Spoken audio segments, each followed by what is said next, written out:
അസ്സലാമു അലൈക്കും വറഹ്മത്തുള്ളാഹി വബറകാതുഹു.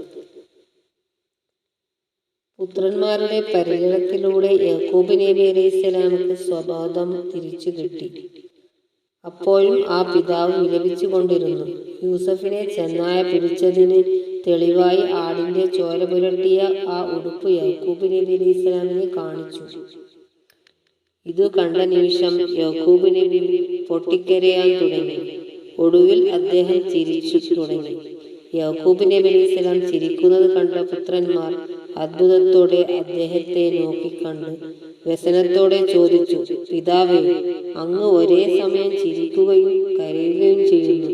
അങ്ങേക്ക് ബുദ്ധിഭ്രമം പിടിപെട്ടു പോയോ എന്ന് ഞങ്ങൾ ഭയക്കുന്നു.